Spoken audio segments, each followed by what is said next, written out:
Wake that ass up. Early in the morning. The Breakfast Club. Yep, it's the world's most dangerous morning show, The Breakfast Club. Charlamagne the God, Angela Yee, DJ Envy is not here today. And we got a special guest in the building. Miss Syleena Johnson is here. Hey, Looking Syleena. amazing. Hi, guys. You are glowing.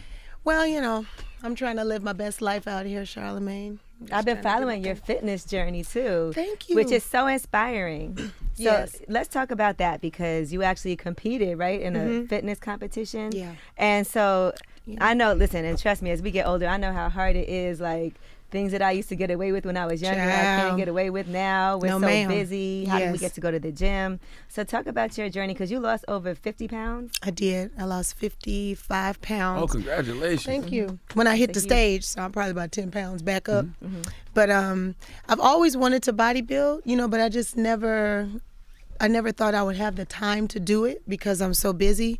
But I was a three-sport athlete in high school. Basketball was my main sport. Wow. So I've always been into working out, you know, training, but just didn't really know how to eat.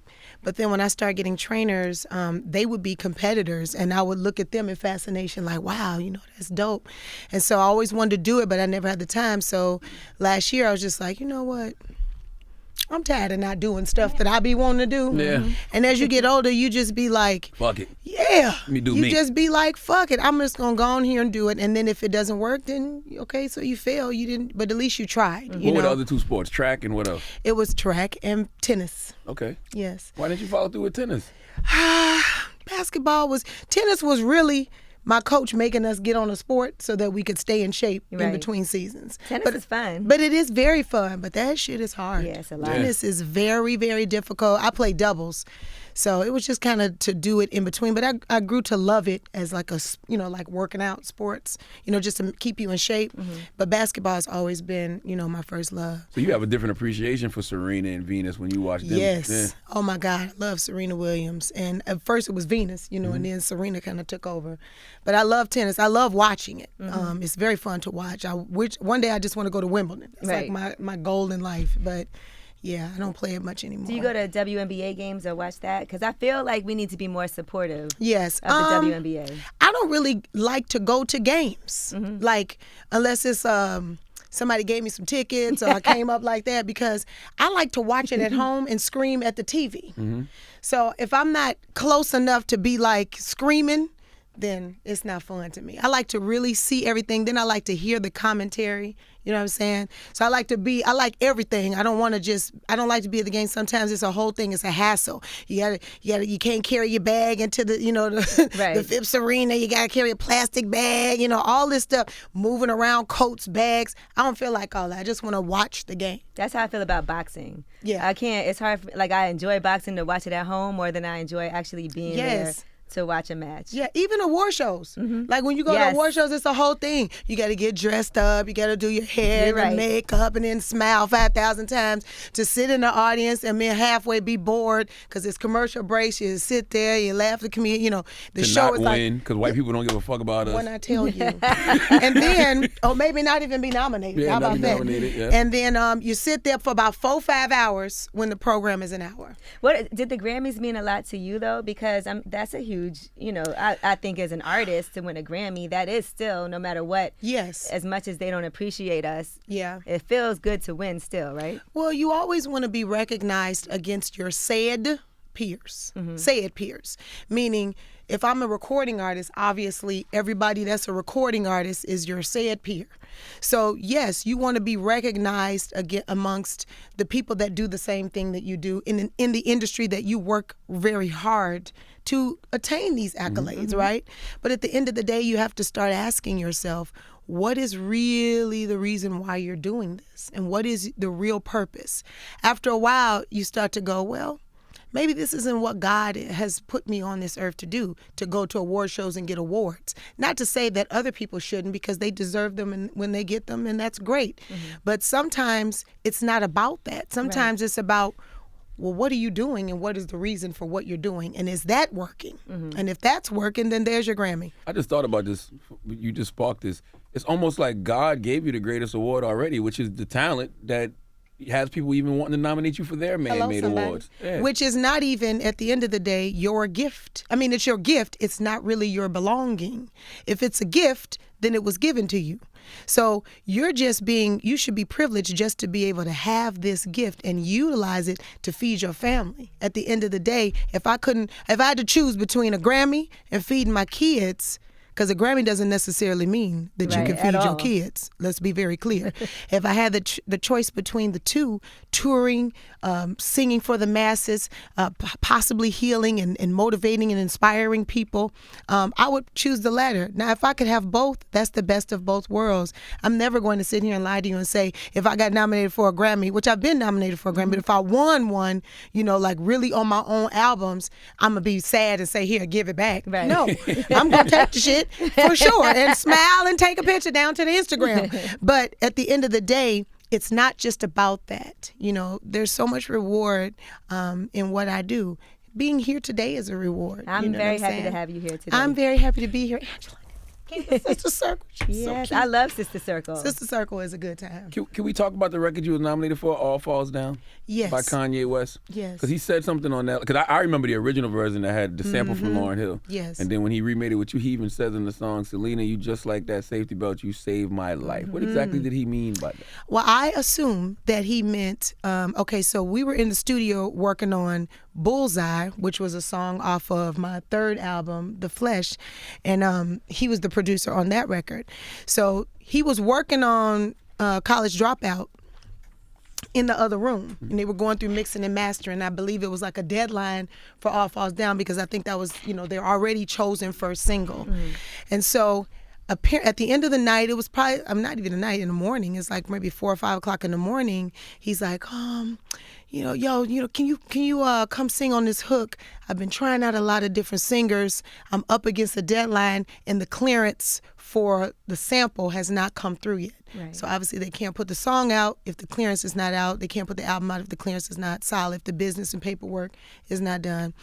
So I just went over there, just because he's Kanye. That's the homie. That's family. That's Chicago.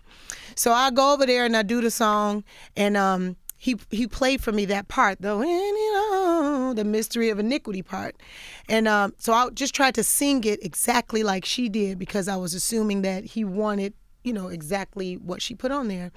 And so it's him and his A&R guy, and they're like, okay, they listening, not saying nothing. Then he was like, okay, can you do something else to it? Right. Put your flair to it or whatever. Spin to it.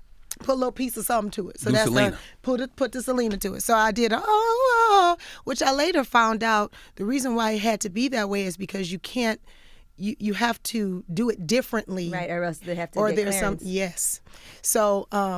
So I did a couple of different passes. They sped it up, and then the next morning it was like, oh yeah, okay, so this the single, then it's coming out, and the video is next week, and then we're doing this, that, and the third. So that's how it happened, and I assume saving you like a seatbelt, he was referring to when he had that car accident. Gotcha. And that was traumatic for him. And then I guess this point in his life, which actually became, like, I don't know if it was his biggest hit. Yeah, but it became a very big hit for him that pretty much kicked off everything that's Kanye right now. And so I guess seatbelt meant that, saving him from having to delay, what we see of him as Kanye. Who knows what would have happened or what would have happened with his project had that not been out in a timely manner. Have you maintained a relationship? Kind of, sort of. If he was to call me right now, I don't think it would be a bad blood. I mean, he could call me anytime he wants to. He called me in 2014 to do a record for Rick Ross's album, which was the song that they ended up putting Betty Wright on. But he called me in there. He need to have you at Sunday service. He do need to have me down to the side. I That like makes church. sense. Church is a good time. Exactly. But I really liked it when it was outside. That's just me personally. When I saw that he was doing it outside and all those people were coming to the masses, I felt like it was organic, like his babies was out there, Kim was out, his wife was out there. So I felt like that was organic. I felt like when he brought it into the church, it became very commercialized. That's just me. Right. I didn't like it inside the church. I liked it when he had it outside the church. It just seemed more colossal, different. We have to get out of the same stringent traditionals of church. Not to say that church is bad. We love church. But church is everywhere. It should be everywhere. God is everywhere, and that should be the point. Yeah, the Bible says you can't even find God in no man-made temple. So the earth is his turf. Well, then there's that. I always wonder about guys like that, though, because you saved him with the All Falls Down. He knows you're super talented. Why wouldn't he be more involved as he starts to blow and grow? Why wouldn't he take Syleena on the journey with him? I just feel like he could have did more. That's just me. Well, I'll tell you this. When that All Falls Down was happening, Kanye did try to come get me off of Jive Records. But the depth of Jive Records was so high, it was ridiculous. I remember having a conversation with him, and I didn't know any better to be like, well, just produce the whole album, because that's essentially the same thing. But I thought because, at that time, if you had a $2 million debt or $4 million debt, I thought in my mind that that's what you would have to pay to get me off of the label. Oh, okay. So I told him, the label, I owe them $4 million and this, that, and the third. So I wish I could have gone back to that moment, because had I known better, I may have been able to say, well, just do the whole album. That's the same thing. The label would have been down for that. I'm sure they would. They would have been down for that. But to Kanye's credit, so he did actually. I think he did. I think that was an attempt. Now, whether or not, he might not have known either. Right. But to say, but then I saw him do it with he was starting out Common too. Yeah, he was starting out too. And then too, anybody could say, oh, why he didn't do this? Well, that was his journey, and maybe he was focusing still on trying to get his stuff on. Right. So you can't come in somebody's brain and be like, you should have did this for me. Everybody's path is different. Yeah. Right. You know what I'm Because sometimes saying? we look for people to like, oh, he should have did this, but then you could feel like, well, maybe I should have went to him and said this. Maybe I could have done everything. Could have exactly. You just never know. And if God would have had it to be, then it would have been. So the way that our paths have gone now seems to be what God has wanted. How did you end up $4 million in debt? Well, You know how labels do. You know how they do you. I ordered this water up, That's $35. Oh, Car service, $5,000. You don't know how much your marketing is, your man, listen, promotions. at that time, they were giving out, that was the time where your videos was $400,000. That was the time where you were paying back 85-90% of your marketing budget. You were recouping. That was the time where if you came to stay, I stayed in a hotel maybe like 2 months recording the album. And you didn't even think all about of that. it. Yeah, you don't know. You in your 20s. You thinking you're living your best life. You don't know anything about that. My recording budget was like $1 million.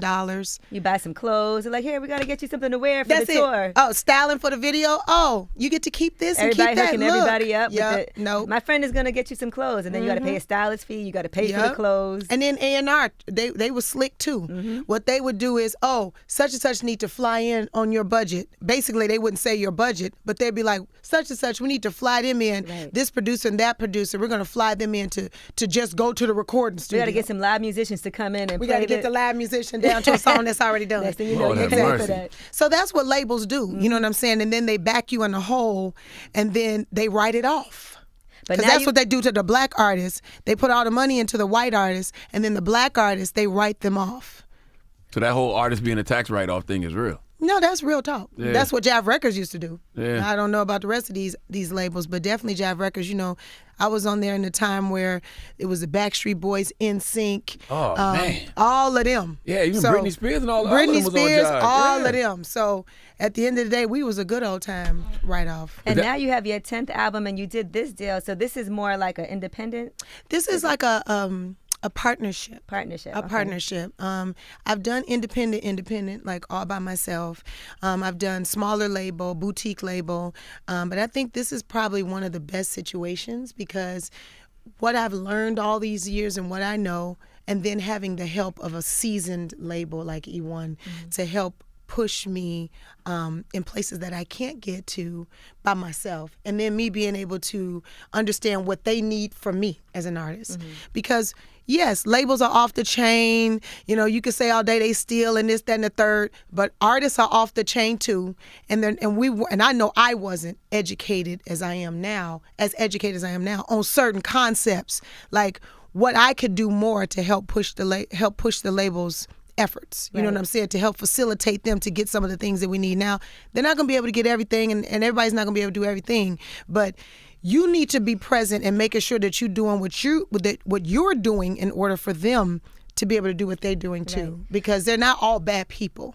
I always feel like artists, when they're signed to a label, should still operate like they're doing everything for themselves. That's right. And labels will hop on board when they see some motion happening, but if you're not doing anything and you sit back and wait for them to do stuff for you, it'll never happen. Isn't that what it is in life? Mm-hmm. Nobody's going to want to help you unless they see you hustling out here helping yourself. That's right. Now, I see you've been talking about, everybody's been asking you about R. Kelly, obviously, Yeah. because early on in your career, he did write one of your first hit songs. I Am Your Woman. Yeah. Mm-hmm.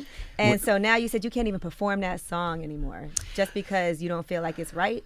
Let's read some of the lyrics. Hello, somebody. Now, I've been dealing with you since Sweet 16. My God, Isn't that crazy that you didn't think about that? Because we hear all these songs from back then and we don't really think about all the underage references. You just when sing I it. heard it, I thought, oh, that's cute. They've been together since they were 16 years old. And then he raised her coming up in the game. Like, that's dope. They've been together all these years and he raised her. But it That's was an what older I'm man. thinking. He was telling you what it was. He was telling everybody what it was. He was saying things in his music. And if you go back and listen to a lot of different records, you hear little things like, wow, I wonder if that was part Age of ain't nothing but Age a ain't number. nothing but a number. Or how about the song, Somebody Take My Hand Off, 'cause I never want to hurt you, babe. Somebody take my hand off. You know, Dre Kelly came on Sister Circle and talked about how he was physically abusive. Yeah. So when I thought about that lyric when she was talking, you know, and I'm like, man, he might have been crying out, saying stuff through the music for many years. And we Even just in the don't know. documentary, his brother was saying how he did try to bring in, I think it was like a pastor or somebody, or I can't remember who it was, but they were like in the spa and just have like a sit down and get some help. But it was like he couldn't do anything about it, and that doesn't excuse anything, but it was like all these people enabling him around him, and you know, so on and so forth. So for you, that has to really suck, though. Like, you think about somebody that had a part in your success early on, and it's like you look back and there were some signs there, but I guess at that time people really didn't know everything that he was doing, because people look now and they're like, how did we not know? He did this, he married Aaliyah, he did this, it was out there. How did people not know? How did people not say anything or do anything? But other people thought it was just rumors and he beat the charges. You know, I like to equate it to, like,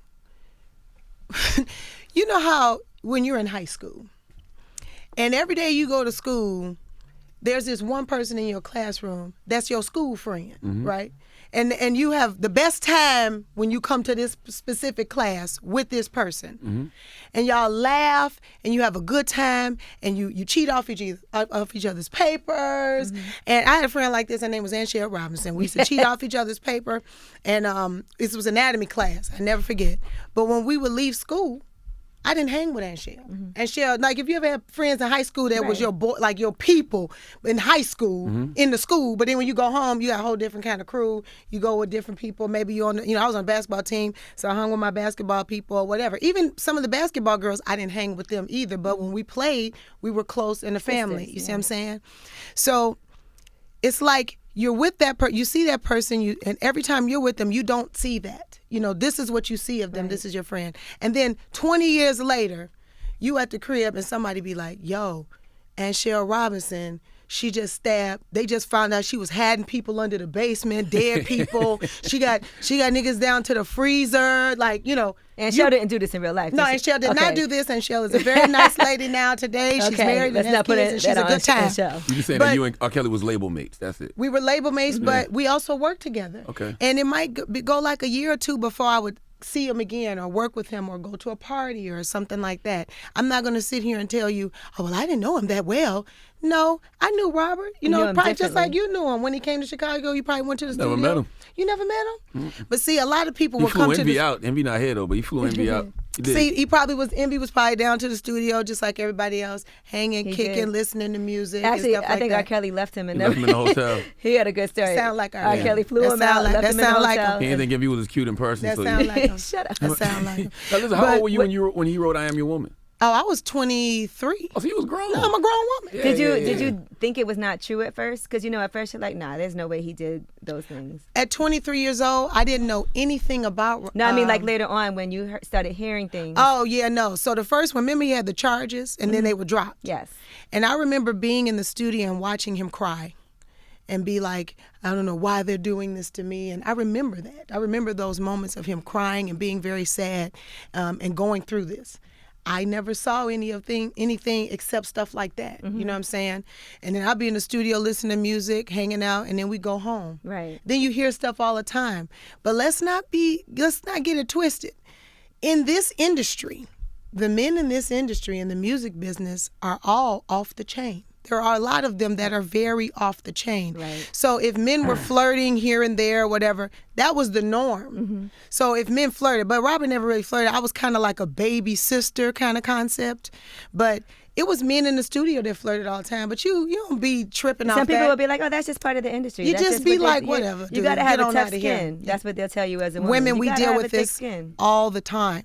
So in your mind, you're not thinking that he's any different from this guy here or any of the guys that are around him. You feel said me? you had a situation though where you brought your ex-husband I did. to the studio. And I he brought got my mad. ex-husband to the studio. Now, one of the A&Rs told me he got mad because I brought him to the studio. But then somebody else told me that he got mad because I was questioning Donnie, which at the time was the engineer that was working on the song with me. But it was in the middle of the night, and I drove all the way from Bloomington, which was like an hour and 15 minutes away. I wasn't getting ready to come there by myself. Right. So I didn't care about that, and whether or not you liked him being there or not, that is gang dang shit to do with me. Did R. Kelly ever try you? No. Not really. I feel like all men are very, looking in the, that you could feel. But I was never approached like trying to. It wasn't with me. aggressive. No, It might I have been had a little nobody subtle. trying to come on, girl, no. And then people say, well, did you see anything? If I saw something, I would have been in the news because we would have been fighting. Right. Because I would have said, what are you doing? Like, are you crazy? I grew up in an environment where I saw violence in my own house. So that wouldn't have flown with me. Right. Because I already went through that type of situation. And I went through it personally in relationships. So that wouldn't have worked well with me. I would have probably cussed him out or probably swung on him myself. It's interesting, like when you think back of like even like a song like "I Am Your Woman," you didn't realize that was about a young girl No. being with an older guy.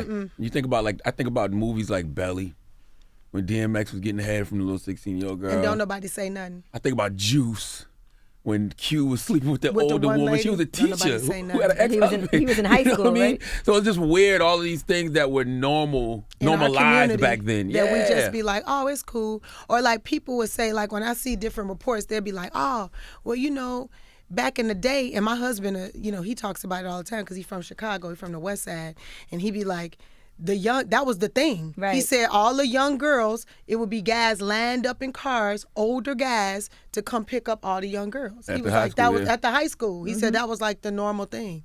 See, that didn't happen in my high school. And I feel like as a younger girl, you want to date an older guy, but older guys should not want to date younger girls. You They should be shouldn't. like, that's disgusting. In your Well, head. first of all, what are you giving? What can she possibly give you at this age? Just the age gap alone. See, what are we doing? At 42, I'm 42. So I think of myself now. I wouldn't even want, if I wasn't married, I wouldn't want no young man because he couldn't give me what I need here. You know what I'm saying? I need a certain type of experience level. So what are you getting from this person other than something physical? Because what is the conversation like if you're talking to a 17-year-old and you 40? Well, if you got a fragile ego, you know what I'm saying, and you got insecurities, Then they building that. They building you up. You can control them. They do whatever the hell That's a you tell full- them There's to definitely do. some 40-year-old guys that act about 18 years old too. Then there's that.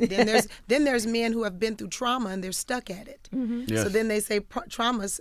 When you have trauma, it's you freeze. You freeze If it with- you yeah, don't, yeah, if whatever you age. don't Yeah. exactly. If you don't heal from it, then you will still always be that 18-year-old man trapped inside of a 40-something-year-old body. And maybe that was the case as well, because if you all read his book, Robert's book, R. Kelly's book. Why would I read a book by somebody that can't read?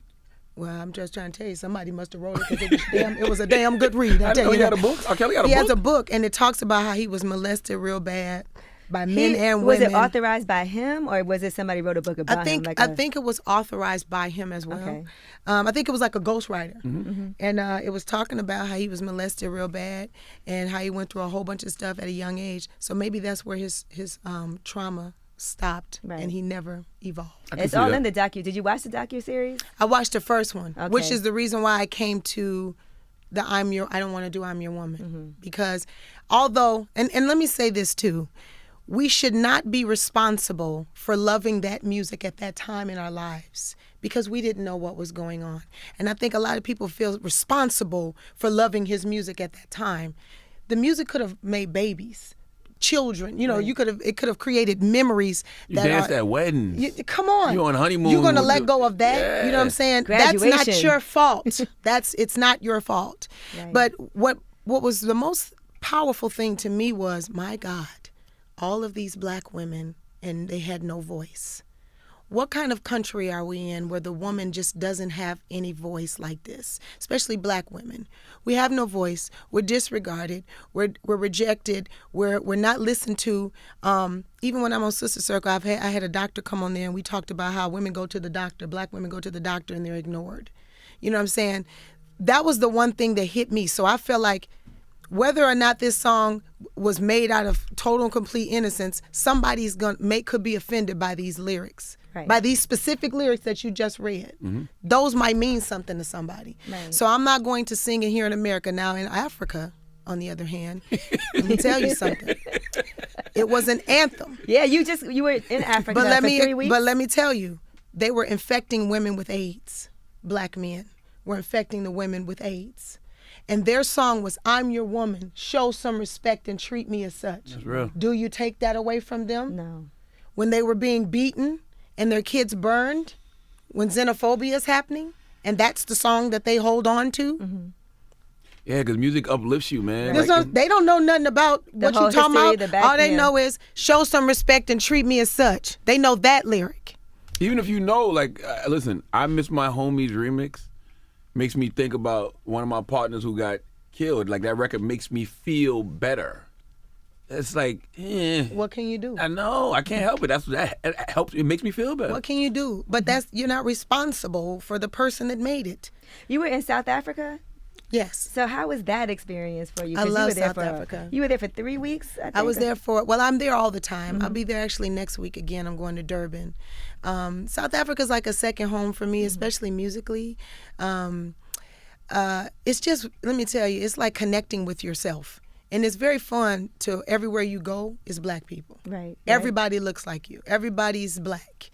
Whereas, not to say that, you can't be around other races, but it's just interesting that everybody's black. You're the majority. Right. You're in a country now where you're the majority. And popping. And it's fun. Like in certain areas, like Johannesburg is is like New York. You know what I'm saying? I love it. Durban is like Miami. I love Johannesburg. So I mean, it's very fun, and it's just as it's moving just like we are here. That's interesting to me because I live in Brooklyn still, right? And I still live in a neighborhood that's majority black, but I enjoy that. Like, I enjoy when I go outside and there's all these black-owned businesses. I know there's a lot of gentrification happening in Brooklyn, but I like to go outside and, like, good morning, like, just see all, my neighbors and everything. That does mean a lot to me every day. Yeah, it to come does. outside and see that. Let's talk about Syleena Johnson, because she's here to promote her new album. Well, that I am. Her 10th album, Yes. Woman. Yes. Why is it called Woman? What does that mean? Well, based on everything that we've just talked about. That's right. Bring it back. Bring it back. That's where it all kind of comes from. And you all know, being in this seat, you have to do a certain amount of research. So me being in the Sister Circle seat is the other side of that couch as well. And being an artist my whole life, you kind of like disregard kind of what's going on in the world. You don't really try to, but you don't really do your thing as far as watching and paying attention like you should. Right. Especially as you get older, you and you have children, you want to become more aware of things. But being on the other side of the couch and those stories come in, black women, the videos, police officers beating them up, throwing them on the ground, killing our sons, trafficking, throwing us in trafficking, just totally disrespecting us. We had a first lady, Me Too times up. We had a first lady was in the house, first black woman in the house. You called her ape and a monkey. She's the first lady of the fucking America, and you call her an ape and a monkey, and everybody's chilling. Nothing happens to that person. Everything's all good. All these women coming out against Bill Cosby and Harvey Weinstein. Just women in general, but really mainly black women, but women in general are just voiceless. We've been voiceless for a long time. We've been talking a lot, but no one's been listening. And so I just got very frustrated. And as a woman, sitting here talking to the women that are going through things, and I think it was where it really hit me is when we had the women that have this shelter in Atlanta, and they rescue women who have been into trafficking, and they brought them on the show, and the lady was on there crying and carrying on. I'm like, this is ridiculous. It's just ridiculous what we have to go through and what we've been put through. And so I just wrote an album. I decided that this album was going to be a tribute to us, a voice for us from a musical standpoint. If I'm a musician, one of our superpowers is to be able to create the soundtrack of our lives the best way that we can. So as a woman, I have to speak from a woman's point of view. What I did was in every single song, I created different perspectives from our hearts. Not everything is a male bash. Some of them are. Some of them is getting you together. But then there's some love stuff. There's some stuff that talks about how this man makes me a believer. You know, this man right here, come inside my house. I'm okay with my sexuality, you know. So there's different songs on the album. Frontline, well, let's be on the front line together. Home, I'm okay if you okay. If we're together, that's all we need. If we've realized that we're home now. This is home. We are home. You and I are home. We don't need to go outside this house and get anything else. That's the song with Q Park. Freelance lover. What does that mean? Well, you know what that is. That's like, you know, dude. Everybody got a friend that's a freelance lover. He just like all the different types of the ladies, you know. He just out here in these streets. He's work for hire, you know. You can just get him at any point in time. He don't really have a set job. He doesn't have any benefits either because he's not in the system. He's just a freelance lover. Dick? He's just dick and you just coochie. I mean, you know, he's freelance. But the problem with the freelance lover is you keep going down to the relationships where the girl is not signing up for the freelance lover. Right. She's in a relationship and you're not. She trying to be in the home zone and you're down to the freelance lover. So that's what you got to get to long time ago. And I'm not having that anymore. You feel me? And I deserve more. Okay, then. So freelance lover is that guy that it doesn't matter who she is. He's only out for one agenda. You know, very selfish man. And in the song, she sings it very pretty because she's not mad. You know what I'm saying? She just pointing out what's what. Like, I peep game. Like, you off the chain, dude. Like, I see you. And guys would be mad if you a freelance lover. Because I think a lot of times guys will tell you, like, we're in a relationship because they don't want you to do anything else. Yeah. But he's still going to do what he wants to do. But he'll let you believe, like, I'm not talking to anybody else. It's just me and you. That way it's just you with him. But then he's still doing his thing. Like, I don't want to commit, but I'm not talking to nobody else. Right. But if we're the freelance lover, the song ain't called Freelance Lover. It's called Freelance Hoe. It's not Freelance Lover. The man is the freelance lover.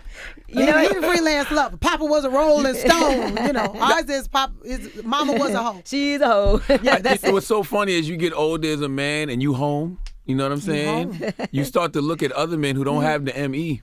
And they just hoes, you know what I mean? Like, I call my boys hoes, like, yeah, he's still hoeing. But that, okay, so let me ask you then. Because you out here with these men, these dudes. At this stage in the game, what is the philosophy behind being a man whore? Why is this still working in America? I don't think it's working. I think that it's a lot of insecurity that these men haven't dealt with. I think it's a lot of trauma that they haven't dealt with. And I think that they're just feeding their egos by sleeping with a whole bunch of different women instead of feeding their souls by being with one woman. That's what I think. So the physical contact actually fills an actual mental and emotional void? I don't think it fills it. I think it's like pouring water into a cup that got a hole at the bottom. But they think it does. It gives them that temporary high, like, oh, feeling. Yeah, I slept with this woman. I'm the man. But then you go back to just feeling insecure and lonely again. So now you got to sleep with another woman. So sleeping with a woman makes you go, I'm the man, not getting a job. Sadly. Okay, just trying to get clear. Sadly. And I think women also feel like we put up with a lot. And we don't have to. A lot of times people look at you as a woman like, oh, well, he just messed up. You know, if you leave him, then you're not really ride or die for your man. And you got to save your family. But you don't have to. You can choose to. Yeah. But it doesn't make you wrong if you're like, you know what, I'm not putting up with this anymore. But we have to set boundaries. And there's nothing wrong with setting boundaries. And it's not just women that have to set boundaries. People. We as people have to set boundaries in our lives, because people will come into your life and try to steal your joy and your peace. But you have to be okay with the word no. It's a complete sentence. Yes. And it doesn't mean that you're a bad person. It doesn't mean that you don't subscribe to, them as a human. It just means that these are the things that I'm not going to tolerate. And it's okay to do that. Women need to do it more than men, because men do it better than we do, because we're emotionally attached in a lot of ways that kind of allows us to sway. We allow our emotions at times to dictate our decisions, which is not always good. Sometimes it is good, which is why we're mothers and nurturers. But men do better at that because they don't have that emotional piece that we have. So they're able to just be like, hell no, I ain't doing that shit, and go on about their business. You said something that was so important just now when you said, so sleeping with a bunch of different women fills your ego, but not getting a job, right? And that's so true, because it's deep. Yes, because my therapist always says you have a wounded ego and you have a beautiful ego, right? Right. And your wounded ego is what a lot of men tend to feed. But the beautiful ego, there's nothing wrong with having an ego. Right. You got to have that confidence. You have to. But what gives you that confidence? What gives me that confidence is being a good husband, being a good father, being able to provide, setting up job opportunities. You know what I mean? Yes, opening up businesses, When like you things do like a connection, you probably be like, I snapped. You see what I'm saying? Yeah, That's an ego. That would make me think I'm cold. Absolutely. But how Sleeping long with does a it bunch take? of people might make me be like, do I need to go to the doctor? Yes, it does. Nowadays. Instant guilt. Instant. Because I've been with my girl 22 years, and I've been like completely faithful for like 3, 4, right? Give me 5. 22. Keep like love together. We married. You're but, still together. Yes. But my point is, like, when you out here in these streets wilding, that's how you feel immediately. You start to feel, if you care, if you're a human care, being, you start feeling guilty conviction. and disgusted. Like, why did I But do do people that have for? to go through that themselves? Because I feel like, sometimes like you've been through it, right? And you've done it. And you can tell somebody, don't do that. But sometimes until they have those feelings and it happens to them, it's easy to say, okay, I'm in this place now. This is what you need to do. You shouldn't be doing that anymore. But a lot of times people have to go through things to come to that conclusion. Maybe. You know what I mean? Because I think people can be like, well, I did this and I did that, so you don't have to do it. But it's easier to say it's that. Easier to say. And then too, I've learned, because I've been married for 14 years on my second marriage. This is my second marriage, my last, hopefully, Lord Jesus, please. But I've learned that you can't criticize people outside of their relationship if you're not in it. And I also think that cheating shouldn't be a deal breaker.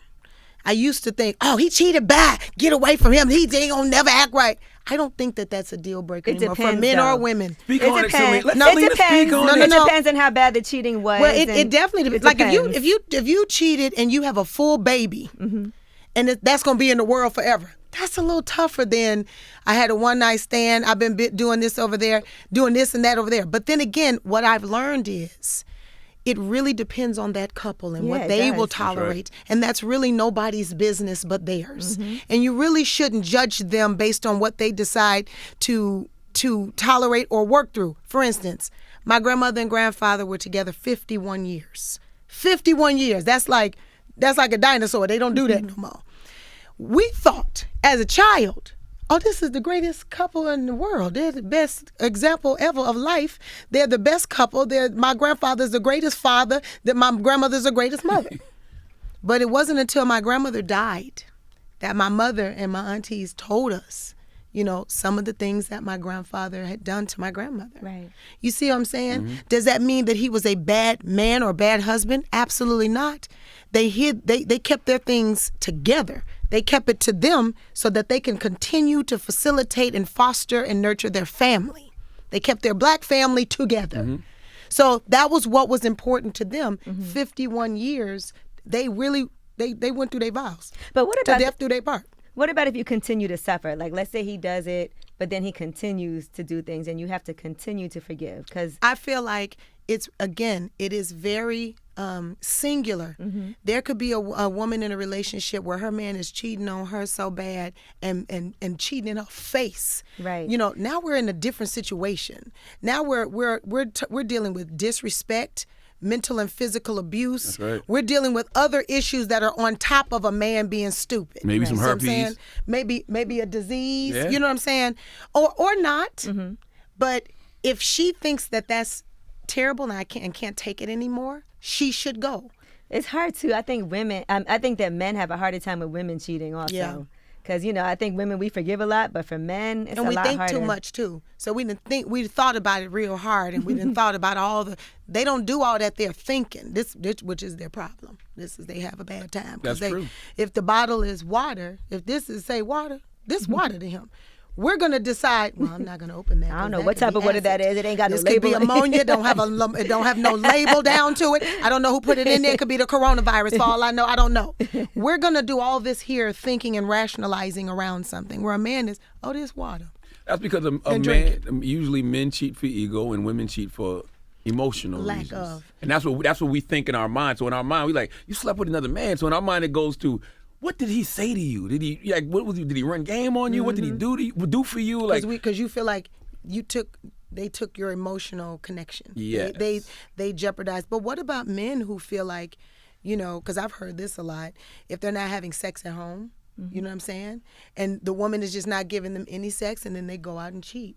That's not his ego. That could be his desire being filled. Right. that's ego too, though. Yeah, because then he ego feels like too? he's not desired at exactly. home. Am I He's not attractive? Yeah. But if I'm a woman and the man ain't giving me none either, is that my ego if I get swayed by a man? That just happened on 90 Day Fiancé. You feel me? Yeah, Because as women, we also want to be loved and adored. We want our hand to be held. We want affection. We want to be kissed and loved and told and called baby and sugar and all that stuff. Yeah. We might act like it's, oh boy, but we really we love all of that Right. touching and Text messaging. text messaging, just what you doing. That's why you got to keep it going. I gotta don't care keep how it old going. you are. I don't care how long you've been together. You got to keep it going, You gotta just do like the same that. things that you did to get me, to keep me. Isn't it interesting, I think, for you doing Sister Circle TV and then putting out this album, Woman, having that show probably has affected the content It has. of your music so much. Yeah, like and you said. especially like sitting next to 3 other women with 3 other stories. Some of my music was inspired by Quad when she was going through her divorce. I just met Quad Up for the top. first time. Really? Yeah, when I down was... in was it Miami? Yeah, Miami, Yeah. Super Bowl weekend. Yeah, like she was going through the fire. I'm sure you all knew about, her very public divorce.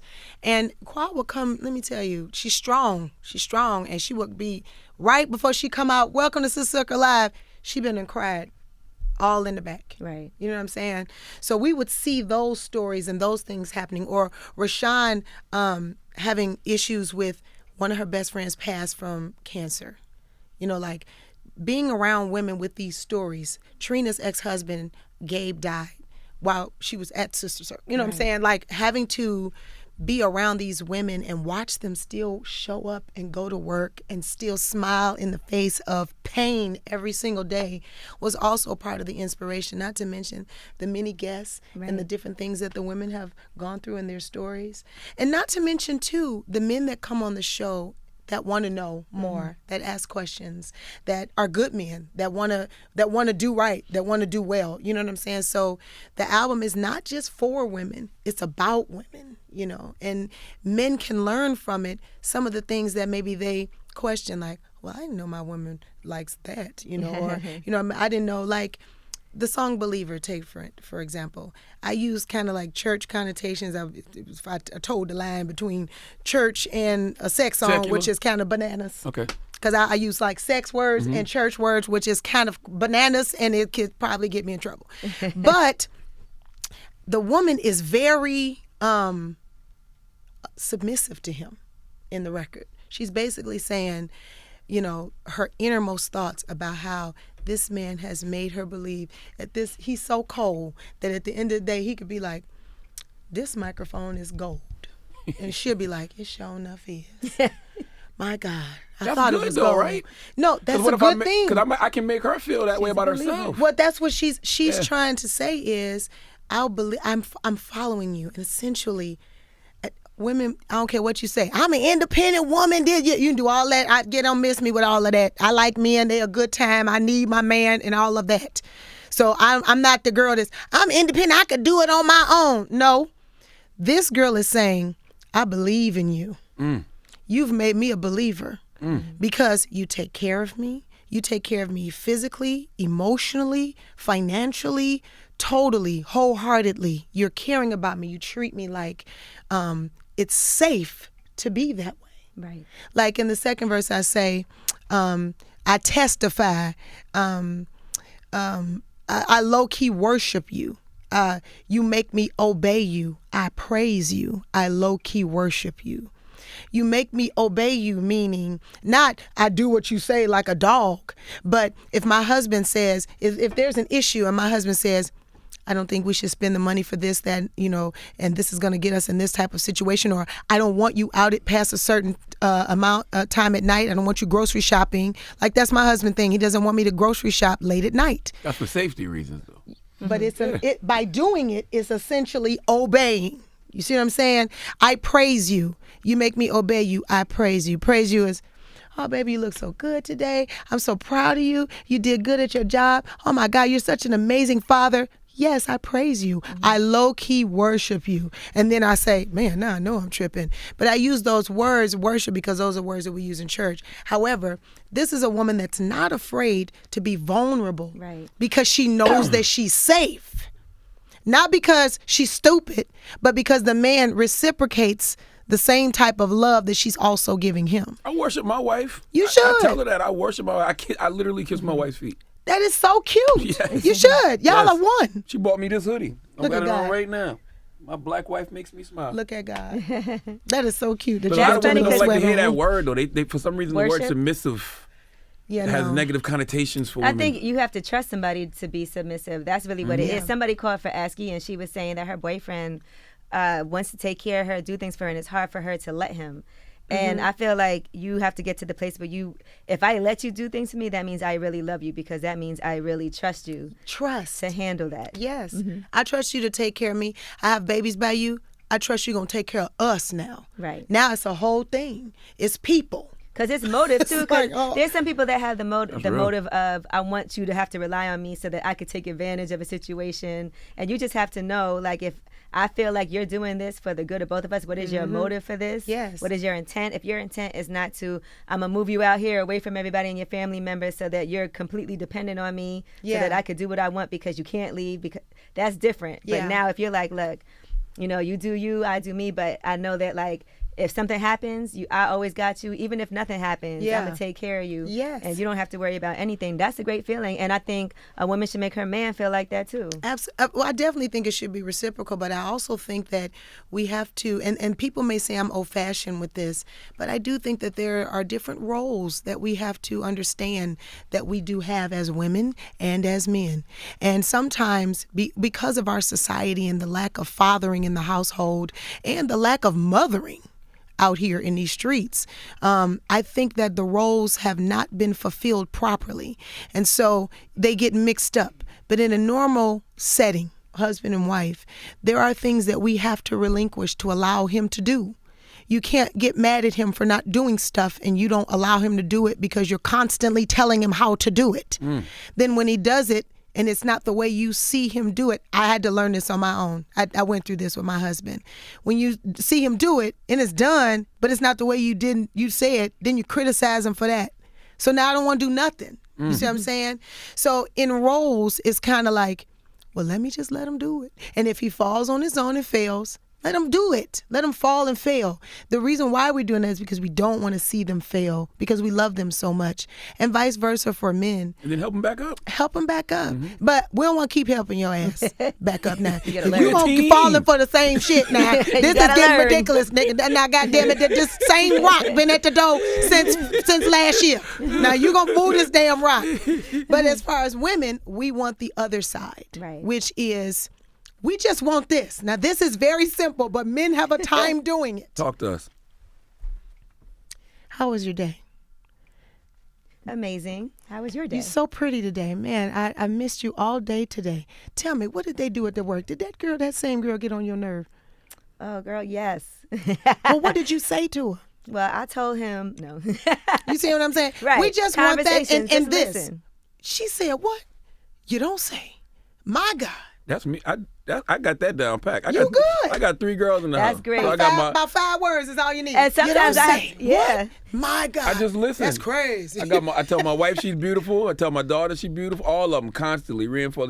What's up, beautiful? How are you, baby? Hug them, kiss them. How was your day? No man is going to be able to come and get them without that. And sometimes I have to remind myself to stop talking about my day and be like, and what did you do? I'd be like, let me tell you what happened. Actually, she did get him. Writing down. Sometimes I'd be like, and what did you do today? How was your day? What's happening? Right. But sometimes you just want, really? Oh my God, just some interest. Right. Just some form of interest because. Or how did your meeting go? Like, I remember that you had a meeting that today. I remember you, which means for us, he was thinking about me. Or if you get us a gift, go be thoughtful about it. Don't just buy me something. Think of something that you know I like. Like my husband bought me for my birthday, or what, Christmas or my birthday. I think it was Christmas. He bought me a meal prep bag. Now he know it was my birthday because it was before the competition. He knows that my meal prep bag was off the chain. It was a fool. It was falling apart and tearing. But I needed that bag and I kept shopping and shopping.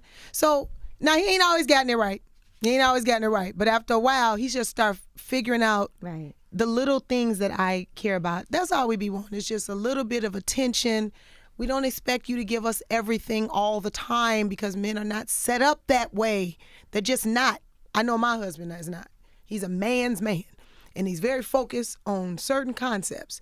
So if I'm watching the game, I can't do all this here. If I'm watching the game and drinking the biddies, it's 2 concepts. It's this beer and this game.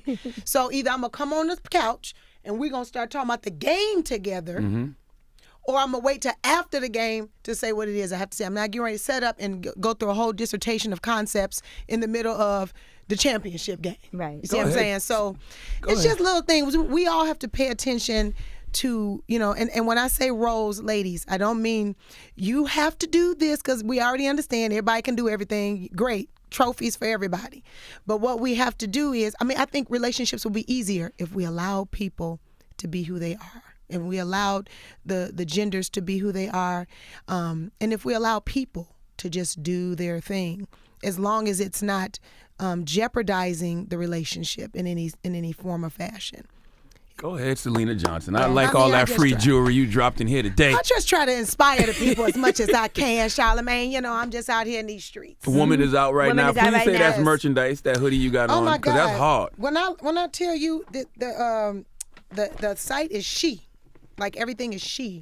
So if you go to Instagram at she, I believe. S-H-E? S-H-E. And all her merchandise. I'm going to get the exact That's name. hard. I'm going to get me a couple of those. But I love this is dope. And she might have these for men, I think. And you got us some products too from your own line? Yes, I have products from different lines that I contribute to. First of all, this is my skincare line, which is my favorite with Chemo Bentley. This is my woman skincare line. So there's a toner, there's a charcoal mask, and then there's like a shade. This is charcoal soap as well. This charcoal mask is the greatest charcoal mask in the United States of history. I do not live without it. And then my book, The Wait Is Over, my sister's book. Yes. Who's sitting here. Everything black-owned, black people, black women. This is Rhythm Without Blues, the dichotomy of a music genre. My sister has a doctorate, and she studied for, what did you study for, a year on this? 4 years. She's like 4. But sorry. A lot of student loans behind this book, so support. Yes, but she wrote a book like interviewing all type of entertainers in the industry, and then wrote a book behind the dichotomy of the music genre, black music. So she's also my manager as well. She's been my manager for 15 years. So wow. Clearly, there's that. And there's Magnificent. You all need to get this. This is magnesium cream. Okay. So if your back is aching and your knees is hurting, that magnesium is what you need. That magnesium cream is like that. That's that shit right there. You know what I'm saying? It's a magnesium cream. But Dr. Ivan, he's a physical therapist, so he's found a way to combat inflammation without having to take a bunch of drugs to stop it. So then that's the magnesium cream. Well, support Syleena Johnson. Yes. Support And the all Woman things album. woman. Yes, all Yes. things woman. The album, the products. Yes, the album is out right now. And I appreciate you too. When I did Sister Circle, I was going through a lot, and your words were really helpful and inspirational to me, and just your whole spirit. So. Well, I'm glad. And you all are welcome to Sister Circle. And that's our thing is Sister Circle. We don't, which is 5 days a week, TV1, 12 noon Eastern. But we try to embrace whoever comes to our show. You know, we try real hard. Well, I felt the love. We try to do the love. We try to give love. When you coming? Let me know. You need to come down to the Sister Circle and talk to the people. I would love to. Well, we need you to come down there. Let's do we it. already had Angela. We need to get DJ Envy as well. And we don't go nowhere without his wife, so they'll be She there can come together. too. Oh, stop They'll be there it. together She dressed can come. alike. But Not dressed alike. Are they going to Great America? They can stop off down to the Six Flags. it's Syleena Johnson. It's the I'm Breakfast just saying. Club.